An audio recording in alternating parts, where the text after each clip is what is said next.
दोस्तों, अमेज़न जंगल का नाम सुनकर हमारे दिमाग में जो सबसे पहले आता है वो है यहाँ पर रहने वाले अलग अलग तरह के भयानक जानवर, जैसे कि एनाकोंडा, पाइथन और कोबरा। लोगों का तो यहाँ तक मानना है कि इस अमेज़न जंगल में आज भी डायनासोर रहते हैं, और ऐसा कहा जाना एक तरह से बिल्कुल सही भी है, क्योंकि अमेज़न जंगल इतना घना है कि अभी तक इसका सिर्फ 25% भाग ही देखा जा सका है, और बाकी के 75% हिस्से में क्या कुछ ये जंगल हम मनुष्यों से छुपाए बैठा है, अभी तक साइंटिस्ट भी जान नहीं पाए हैं। इस जंगल की विशालता का अंदाजा आप इस बात से लगा सकते हैं कि हर तीसरे दिन इस जंगल में एक नई खोज निकलकर सामने आती है। तो आज हम आपको इस वीडियो में अमेज़न जंगल के बारे में कुछ खास चीजें तो बताएंगे, साथ ही हम आपको ये भी बताएंगे कि इस जंगल का निर्माण कैसे हुआ था। तो वीडियो के अंत तक जरूर बने रहिएगा और वीडियो को एक लाइक जरूर कर दीजिएगा। दोस्तों, इस बात में कोई भी शक नहीं है कि दुनिया में सबसे ज्यादा सुंदर और विचित्र प्रकार के जीव जंतु अमेज़न के जंगलों में ही पाए जाते हैं। इस जंगल के अंदर आकर ऐसा महसूस होता है जैसे हम किसी अलग ही दुनिया में आ गए हों। इस समय धरती का सबसे ज्यादा घना जंगल अमेज़न ही है। इस जंगल में पाए जाने वाले एनाकोंडा बाकी देशों की तुलना में काफी ज्यादा बड़े होते हैं। इसके अलावा इस जंगल में प्राचीन वक्त के भयानक सांपों को देखे जाने का भी दावा किया जाता है, क्योंकि इस जंगल का क्लाइमेट बिल्कुल वैसा है जैसे कई लाख साल पहले धरती का हुआ करता था।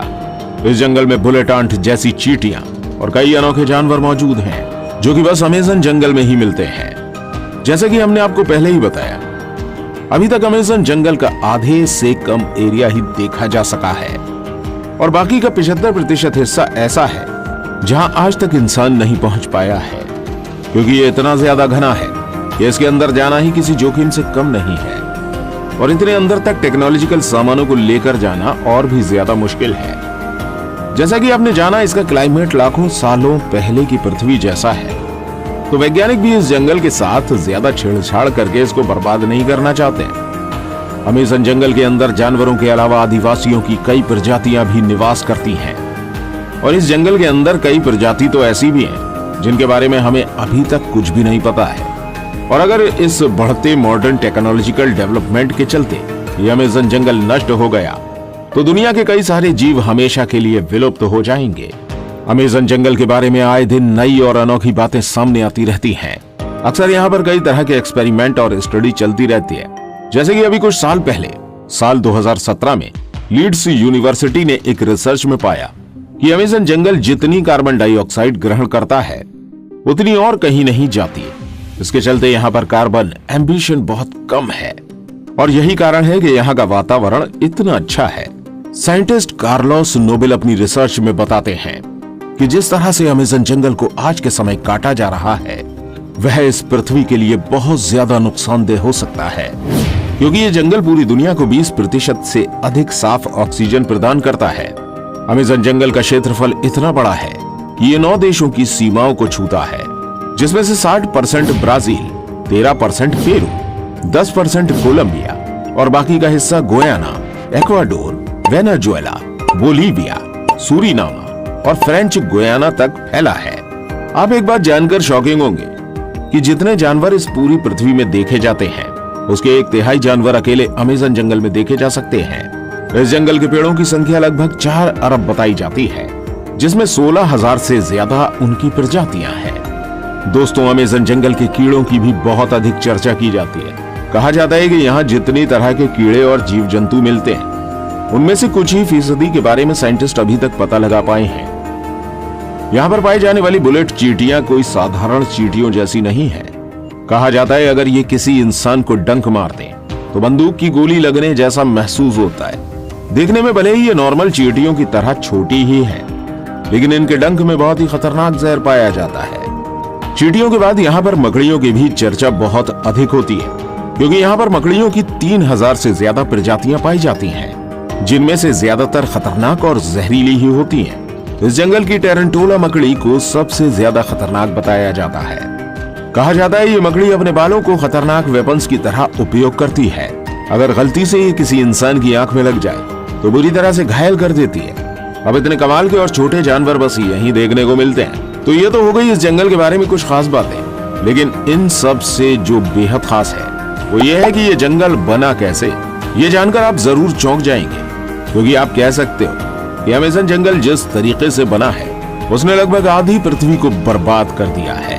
अभी हाल ही में कुछ स्टडी से पता चला है कि डायनासोर जैसे बड़े जीवों को मारने वाला एस्टेरॉयड एक नए नियोड ट्रॉपिकल जंगल के निर्माण के लिए जिम्मेदार है। इन ट्रॉपिकल जंगलों का निर्माण एक एस्टेरॉयड के कारण हुआ, जो आज से लगभग 65 मिलियन साल पहले पृथ्वी से टकराया था और इसके बाद क्रिटेशियस मास एक्सटिंक्शन हुआ था, जिसने धरती के पूरे रुख को ही बदल दिया। इस दौरान पृथ्वी पर राज करने वाले 25 किलो के वजन से अधिक लगभग 75% जीवों की प्रजातियां पूरी तरह से विलुप्त हो गईं। ये मास एक्सटिंक्शन मुख्यतः 2 कारणों से हुआ, जिसने डायनासोर जैसे भयानक जानवरों का नामो निशान ही मिटा दिया। सबसे पहले लगभग 65 मिलियन साल पहले 10 किलोमीटर साइज जितना विशाल एस्टेरॉयड हमारी धरती से आ टकराया और इस एस्टेरॉयड के पृथ्वी से टकराने के कुछ ही टाइम बाद कई किलोमीटर दूर तक आग का गोला फैल गया। इस आग के गोले ने रास्ते में आने वाले सभी बड़े जीवों की प्रजातियों को पूरी तरह से नष्ट कर दिया। इस एस्टेरॉयड की टक्कर में समुद्र में कई किलोमीटर ऊंची खतरनाक लहरें उठी, जिन्होंने चारों तरफ तबाही मचा दी। इस टक्कर के कारण निकली धूल कुछ ही वक्त में पूरे आसमान में फैल गई, जिसकी वजह से हमारी धरती का वायुमंडल काफी वक्त के लिए धूल और गैस से ढका रहा, जिसके कारण सूरज से आने वाली प्रकाश की किरणें धरती की सतह पर नहीं पहुंची, जिसकी वजह से धरती का तापमान कई डिग्री सेल्सियस तक गिर गया। इस महाप्रलय की वजह से जीव जंतु और पेड़ पौधे बुरी तरह से नष्ट हो गए।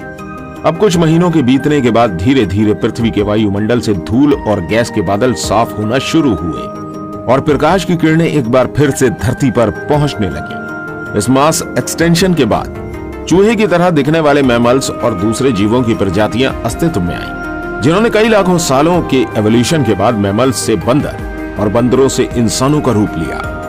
यह एस्टेरॉयड यानी उल्कापिंड हमारे जीवन के लिए बहुत ही ज्यादा जरूरी था। अगर ये उल्कापिंड पृथ्वी से नहीं टकराया होता तो डायनासोर कभी खत्म ही नहीं होते और हम इंसानों का अस्तित्व कभी सामने आ ही नहीं पाता। और ये एस्टेरॉयड यानी उल्कापिंड ही वो कारण है जिसकी वजह से अमेज़न जंगल इतना ज्यादा घना है, जहां पर कई अनेकों जीव रहते हैं। दरअसल आज जिस जगह पर अमेज़न जंगल है वहां पर डायनासोर के समय बहुत ही लंबे पेड़ हुआ करते थे, लेकिन डायनासोर की प्रजाति में कई शाकाहारी डायनासोर भी होते थे जो कि इन पेड़ों को बढ़ने का मौका कभी नहीं देते थे, क्योंकि वो इन पेड़ों को बढ़ने से पहले ही खा जाया करते थे। लेकिन जब उल्कापिंड गिरा तो डायनासोर पूरी तरह से विलुप्त हो गए। अब इसके बाद इन पेड़ों को खाने वाला कोई नहीं था, लेकिन जो ये उल्कापिंड था वो बिल्कुल ठीक अमेज़न जंगल के ऊपर गिरा था, जिसकी वजह से उस टाइम में ये जंगल पूरी तरह से नष्ट हो गया था। यहाँ पर कोई भी जीव नहीं बचा, साथ ही ये जगह पूरी तरह से रेडिएशन से भर गई। इस उल्कापिंड का तापमान इतना अधिक था कि इसने सभी हरे भरे पेड़ पौधों को जला दिया, लेकिन वक्त के साथ साथ यहाँ की स्थिति शांत हुई और यहाँ पर जीवन फिर से पनपने लगा। पेड़ पौधे उगना फिर से शुरू हुए, लेकिन अब की बार पेड़ पौधों को खाने वाला कोई जीव मौजूद नहीं था, जिसकी वजह से पेड़ पौधे बड़ी तेजी से बढ़ गए। यहाँ पर कह सकते हैं कि जिस रेडिएशन ने इस जंगल की जगह को बर्बाद कर दिया था, उसी ने इन पेड़ पौधों को उगने में और ज्यादा मदद की, क्योंकि उस उल्कापिंड के गिरने की वजह से यहाँ की जमीन बहुत ही ज्यादा नर्म और फर्टिलाइज हो गई थी। ये जंगल बाकी सभी जंगलों से बहुत ही ज्यादा अलग दिखता है। अगर इसको ऊपर से देखा जाए तो दुनिया के बाकी जंगल और अमेज़न जंगल के बीच का अंतर साफ देखा जा सकता है।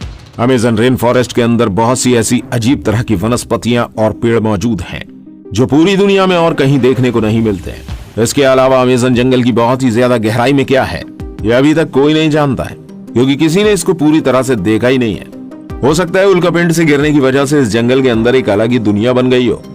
यहाँ पर पेड़ पौधे बाकी किसी भी जंगल से बहुत ही ज्यादा घने हैं और ये भी कहीं ना कहीं उस उल्कापिंड से ही जुड़े हैं। आपको एक बात शायद पता होगी कि जब भी कोई वोल्केनो फूटता है तो उसके आसपास की सारी जगह लावा की वजह से बर्बाद हो जाती है, लेकिन यही लावा कुछ सालों बाद नए जीवन की शुरुआत करता है। ये प्रकृति का नियम है, इसलिए तो कहते हैं किसी चीज का अंत किसी के लिए आरंभ होता है। जिस तरह से हम पृथ्वी को प्रदूषित कर रहे हैं और धरती से जंगलों को साफ कर रहे हैं, उस हिसाब से ये एक्सटिंक्शन कभी भी हो सकता है। बस इस वीडियो के लिए इतना ही था।